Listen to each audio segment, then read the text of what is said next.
Hi dear nursing officers, welcome back to my channel. ఇప్పుడు నేను ఒక ఇంపార్టెంట్ టాపిక్ తీసుకొని వచ్చానండి. ఏంటి అంటే ఈరోజే నోటిఫికేషన్ అనేది వచ్చింది. ఏంటి అంటే జిప్మార్ నుండి మనకి నోటిఫికేషన్ అనేది వచ్చింది. ఈరోజే వచ్చింది. మన నర్సింగ్ పోస్టులు అనేటి ఎన్ని పడ్డాయి, ఏంటి అసలు అనేది ఫుల్ డీటెయిల్స్ మనం చూద్దాము. జిప్మార్ నుండి వచ్చిందండి అది. ఇక్కడ మనం అన్ని డీటెయిల్స్ చూసుకుందాము.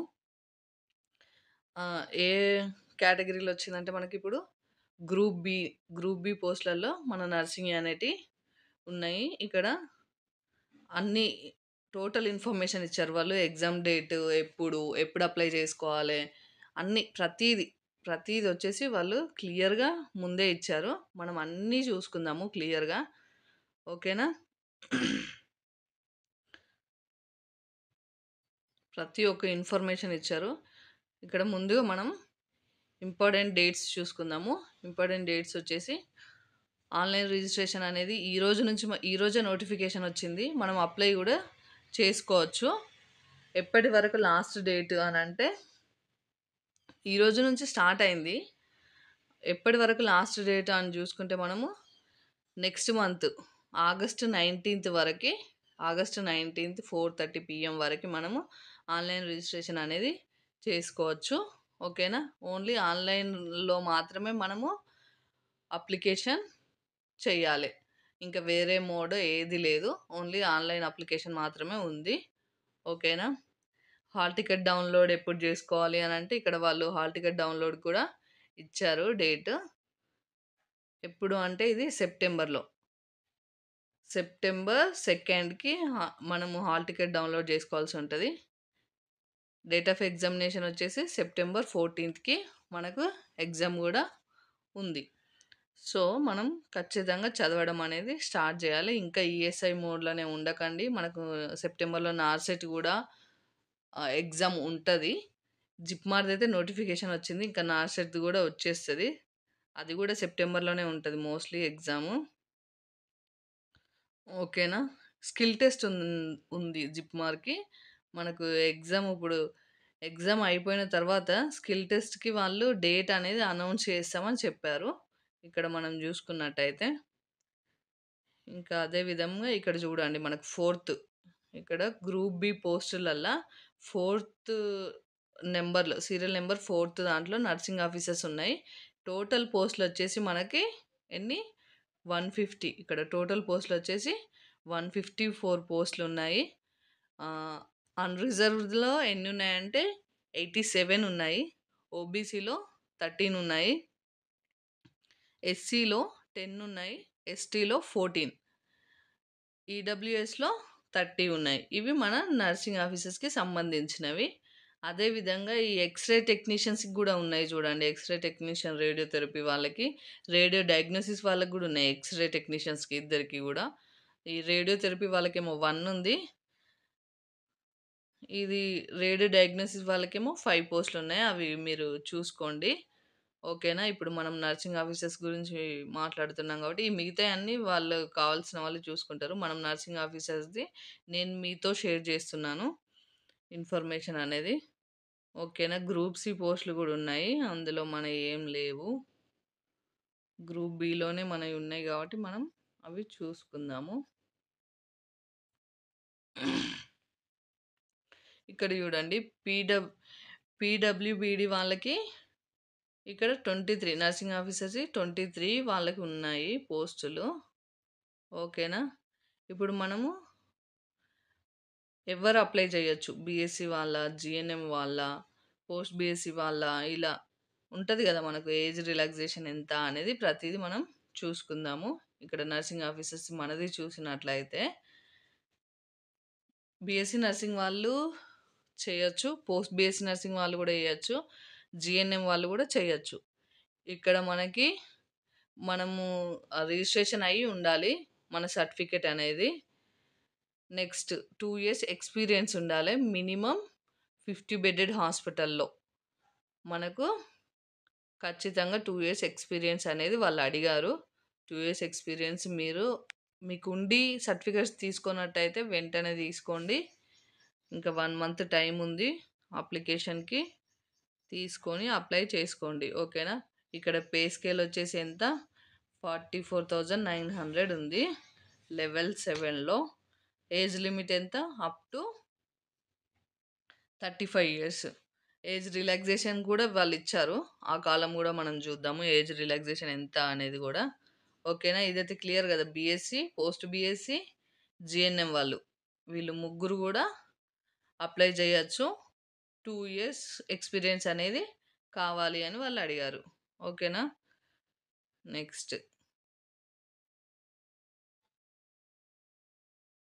ఏమైనా సర్టిఫికేట్స్ లేని వాళ్ళు మీరు వెంటనే సర్టిఫికేట్స్ అనేది అన్ని గ్యాదర్ చేసి పెట్టుకుంటే మీకు ఏ ప్రాబ్లం లేకుండా ఉంటుంది. ఇక్కడ మనకి ఇక్కడ ఇచ్చిన ఇన్ఫర్మేషన్ ఏంటి అంటే marks, minimum marks category wise minimum qualification marks for మన ఎగ్జామ్కి అండ్ స్కిల్ టెస్ట్కి కూడా ఇక్కడే ఇచ్చారు ఎన్ని మార్క్స్కి మినిమం క్వాలిఫికేషన్ అని. ఎంత అని అంటే ఇప్పుడు చూడండి, అన్రిజర్వ్డ్ అండ్ ఈడబ్ల్యూఎస్ వాళ్ళకి 50 మార్క్స్ అంట. స్కిల్ టెస్ట్లో కూడా సేమ్ 50 మార్క్స్. ఓకేనా? ఇక్కడ నెక్స్ట్ మళ్ళీ మళ్ళీ ఇచ్చింది ఇక్కడ అన్రిజర్వ్డ్ అండ్ ఈడబ్ల్యూఎస్ పీడబ్ల్యూబీడి వాళ్ళకి 45, ఎస్సీ ఎస్టీ ఓబీసీ వాళ్ళకి 40 మార్క్స్. స్కిల్ టెస్ట్లో కూడా 50 మార్క్స్.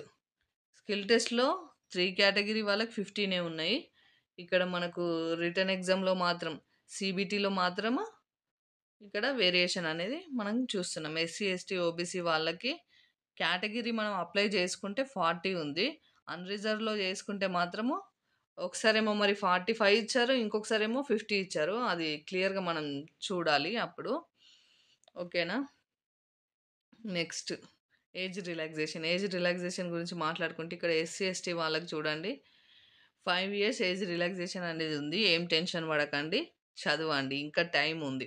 ఓకేనా? ఇది ఏజ్ రిలాక్సేషన్ ఎప్పటి వరకు అంటే మనం లాస్ట్ డేట్ ఆఫ్ అప్లికేషన్ వరకు, అంటే 19th ఆగస్ట్ 2024 వరకు మనకు 35 ఇయర్స్ ఉండాలి ఎస్సీ ఎస్టీ వాళ్ళకైతే. ప్లస్ 5 ఇయర్స్ కూడా ఛాన్స్ ఇచ్చారు, ఏజ్ రిలాక్సేషన్ ఇచ్చారు కాబట్టి అది మీరు క్లియర్గా చూసుకోండి. ఓబీసీ వాళ్ళకేమో 3 ఇయర్స్ ఇచ్చారు. ఓకేనా? హౌ టు అప్లై అని మనం చూసుకున్నట్లయితే మనకు ఇక్కడ ఓన్లీ ఆన్లైన్ మోడ్ అనే చెప్తున్నారు. ఓకేనా? ఆన్లైన్ మోడ్ ద్వారానే మనం అప్లై చేయొచ్చు. ఇంకా వేరే దేని ద్వారా కూడా మనం అప్లై చేయడానికి లేదు. ఓకేనా? అప్లికేషన్ ఫీజు వచ్చేసి ఇక్కడ క్లియర్గా ఇచ్చారండి. Application fee unreserved and EWS వాళ్ళకి 1500 plus transaction charges as applicable. ఇప్పుడు మనం దేని ద్వారా అయితే ఇక్కడ ఇచ్చారు కదా, నెట్ బ్యాంకింగ్ ద్వారా చేయొచ్చు, క్రెడిట్ కార్డ్ ద్వారా చేయొచ్చు, డెబిట్ కార్డ్ ద్వారా చేయొచ్చు, యూపీఐ ద్వారా చేయొచ్చు. వీటి ద్వారా చేసేటప్పుడు కొంచెం ఛార్జెస్ అనేది ట్రాన్సాక్షన్ ఛార్జ్ పడుతుంది. అది కూడా ఇప్పుడు 1500 ప్లస్ ఆ ట్రాన్సాక్షన్ ఛార్జ్ కూడా వాళ్ళు ఛార్జ్ చేస్తారంట. ఓకేనా? అది క్లియర్గా వాళ్ళు మెన్షన్ చేశారు. సో 1500 అన్నారు కదా, ఎక్కువ కట్ అయినాయి అని ఏం టెన్షన్ పడకండి. వాళ్ళు ఫస్ట్ టైం మెన్షన్ చేశారు కాబట్టి ఆ ఛార్జ్ కూడా మనకు ఉంటుంది. నెక్స్ట్ ఓబీసీ వాళ్ళకు వచ్చేసి 1500 ప్లస్ ట్రాన్సాక్షన్ ఛార్జ్. ఓకేనా? ఎస్సీ ఎస్టీ వాళ్ళకి 1200 plus transaction charges as applicable. ఇంకా పీడబ్ల్యూబీడి వాళ్ళకైతే ఎక్సెప్టెడ్ ఫ్రమ్ అప్లికేషన్ ఫీ, వాళ్ళకి ఫీ అనేది లేదు అని వాళ్ళు చెప్పారు. ఓకేనా? ఇక్కడ చూడండి మనము ఎలా ఫీ అనేది ఎలా పే చేయాలి అనేది ఇక్కడ మళ్ళీ ఒకసారి నేను చదువుతున్నాను. నెట్ బ్యాంకింగ్ ద్వారా, క్రెడిట్ కార్డ్ ద్వారా, debit card, UPI. Only payment కూడా ఆన్లైన్ పేమెంటే ఉంది. ఇంకా వేరే ఏ మోడ్ ద్వారా కూడా వాళ్ళు మనీ యాక్సెప్ట్ చేయరంట, ఫస్టే చెప్పారు. ఇంకా మిగతా ఇవన్నీ జనరల్ ఇన్స్ట్రక్షన్స్. ఓకేనా? ఇవన్నీ మీరు క్లియర్గా చదువుకున్న తెలుసు. అన్ని ఎగ్జామ్స్కి ఉండేటివి నార్మల్గా. మనకు సిబిటి స్కిల్ టెస్ట్ ఉంటుందని చెప్పారు. ఓకేనా? నెక్స్ట్ చూసుకున్నట్టయితే మనము ఇక్కడ ఫోటోగ్రఫీ అండ్ సిగ్నేచర్ అనేది వాళ్ళు అడిగారు. మన ఫోటో అండ్ సిగ్నేచర్ అనేది క్లియర్గా ఉండాలి. వాళ్ళు మనకు ఏ సైజులో ఫోటో అండ్ సిగ్నేచర్ పెట్టమంటారో అదే సైజులో వాళ్ళు యాక్సెప్ట్ చేస్తారు. ఇక్కడ ఫోటో సైజ్ వచ్చేసి చూడండి 80 KB అంట. ఓకేనా, 80 KB ఫోటో ఉండాలి. నెక్స్ట్ సిగ్నేచర్కి కూడా మనకు ఇక్కడ అంతే చెప్పారు చూడండి, సిగ్నేచర్కి కూడా 80 KBనే చెప్పారు. నెక్స్ట్ ఇంకా సర్టిఫికేట్ అప్లోడ్ చేయాల్సిన ఏంటి అంటే, ఇఫ్ అప్లికేబుల్ ఉంటే కమ్యూనిటీ సర్టిఫికేట్ అనేది అప్లై చేయాలి. SC ST OBC EWS వాళ్ళు. ఓకేనా, ఇంకా మిగతా ఇక్కడ ఇచ్చింది చూడండి, పర్సన్ విత్ బెంచ్ మార్క్ అదే PWF వాళ్ళకి ఇఫ్ అప్లికేబుల్ ఉంటే experience certificate if applicable, no objection certificate if applicable, ex service men if applicable. ఇవన్నీ మీరు ముందే చూసుకోండి. సర్టిఫికేట్స్ అనేటివి మీకు ఎవరికైతే అప్లై చేయాల్సి వస్తుందో వాళ్ళకి సర్టిఫికేట్స్ ఉన్నాయా లేవా అనేది ముందుగానే మీరు రెడీ చేసి పెట్టుకోండి. ఎందుకంటే మనకు 1 month టైం ఉంది. తీరా టైంకి వచ్చినాక ఇది లేదు అది లేదు అనేది టెన్షన్ పడకండి. ఓకేనా, మనం నెక్స్ట్ చూసుకున్నట్టయితే ఎగ్జామ్ సిటీస్. మనకు రిటర్న్ ఎగ్జామ్ ఉండడానికి CBT ఎగ్జాము సిటీస్ వాళ్ళు ఇచ్చారు. ఇక్కడ చూడండి, పాండిచేరి ఉంది, ఢిల్లీ ఉంది, కోల్కతా, ముంబై, చెన్నై, ఇలా చాలా ప్లేసెస్ ఉన్నాయి. మనం తెలంగాణ ఆంధ్ర వాళ్ళకి హైదరాబాద్ అనేది ఉంది. చూడండి ఇక్కడ హైదరాబాద్ ఉంది. ఓకేనా,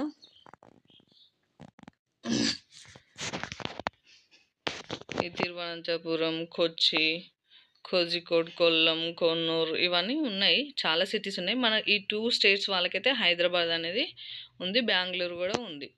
మీకు కావాలంటే ముంబైకి కూడా వెళ్ళొచ్చు, ఢిల్లీ ఎక్కడికైనా వెళ్ళండి, మీ ఇష్టం. కానీ హైదరాబాద్ ఎగ్జామ్ సెంటర్ అనేది అయితే మనకు ఉంది. ఓకేనా ఫ్రెండ్స్, నెక్స్ట్ ఇవన్నీ ఇన్స్ట్రక్షన్స్ చదువుకోండి మీరు. నేను ఇంపార్టెంట్ మాత్రమే చెప్తున్నాను.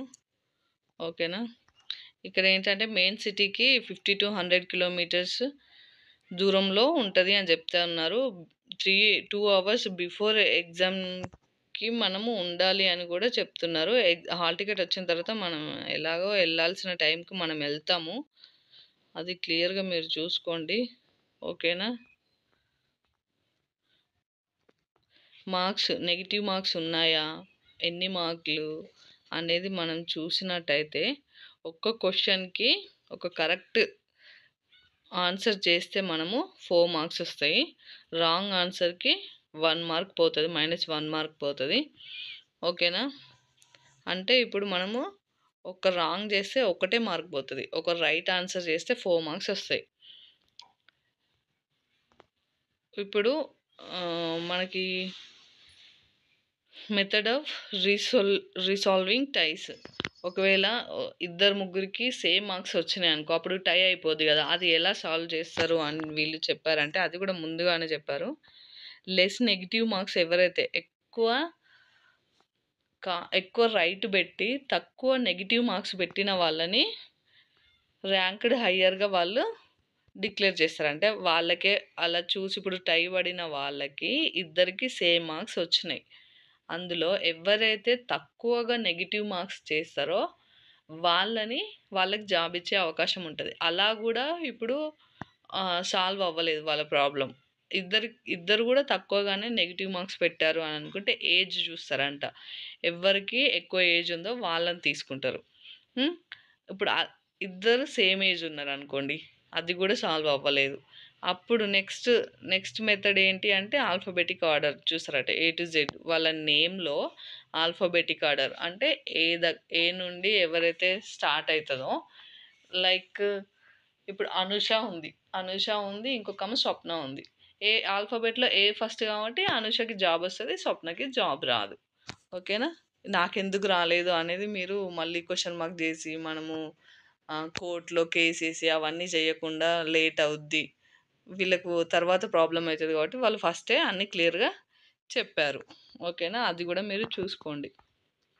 నెక్స్ట్ ఇక్కడ చూసినట్టయితే మనకి సిలబస్ అనేది ఇంకా క్లియర్గా మనకు ఇవ్వలేరు, కానీ నర్సింగ్ సబ్జెక్ట్స్ మనం చదువుకుందాము. ఇక్కడ చూడండి, scheme of examination and syllabus for CBT will be published shortly in JIPMER వెబ్సైట్లో వాళ్ళు పెడతామని చెప్పారు. ఇంకా సిలబస్ అనేది పెట్టలేరు. కానీ మన ఏ ఎగ్జామ్లో అయినా మనం నర్సింగ్ సబ్జెక్ట్స్ అనేది చదువుతాం కదా, అన్నీ చదువుకోండి. ఇంకా ఎక్స్ట్రా అడిగితే వాళ్ళు జనరల్ నాలెడ్జ్ కానీ, కంప్యూటర్ బేస్డ్ కానీ